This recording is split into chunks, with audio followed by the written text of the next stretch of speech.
PNP-CIDG ngayong hapon. Ang hustisya patuloy pong sinisigaw ng mga miyembro ng pamilya. Brigada Kath Austria, ibrigada mo. Brigada Live Report. Humingi ng tulong sa Criminal Investigation and Detection Group ang isang inang labis na naghihinabis upang bigyan ng hustisya ang pagkawala ng kanyang anak. Sa emosyonal na panawagan ni Ginang Francisca de Luna Ramos ngayong hapon sa pagtungo niya at iba pang pamilya ng mga nawawalang sabungero sa CIDG. Sinabi niyang hindi siya tumitigil sa pag-asang mabigyan ng linaw ang matagal ng pagkawala ni John Paul de Luna Ramos, 17 anyos.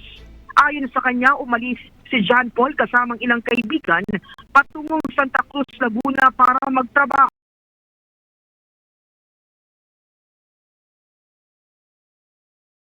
At sinabing 3 araw lamang sila roon. Ngunit hindi na nakauwi ang kanyang anak. Huling beses pa raw silang nagkasama ay noong Kapaskuhan ng December 2021.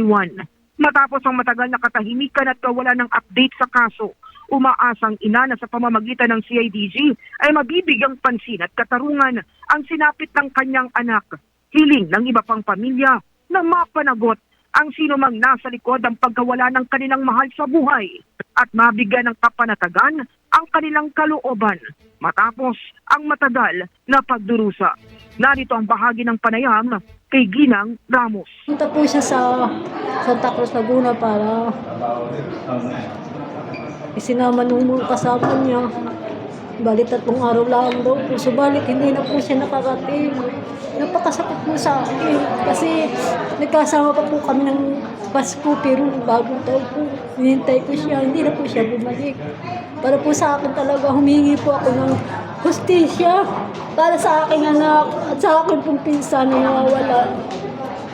Yung po talagang humihingi ako po sa lahat na mabigyan po ng pansin na napakatagal na po talaga nito, 4 na taon na pong nawawala ang aking anak. Napakatagal na po talaga lang. Yung hinabamdam talaga. Napakasakit ko pa sa akin. Akin po pamangkin. Ako yung mga kumi sa kanya. Napakasaya po nila nung umalis. Subalit, buhay po sila nang sila yung umalis. Tapos ngayon maalaman ko, patay na. Dapat naman po hindi nila pinatay ng gawin nila ang aking anak.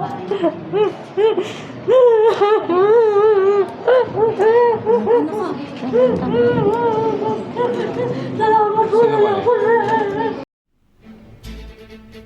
Ang bahagi ng ating panayam kay Ginang Francisca de Luna Ramos nang siya ay magtungo sa opisina ng CIDG sa Campo Crame ngayong hapon.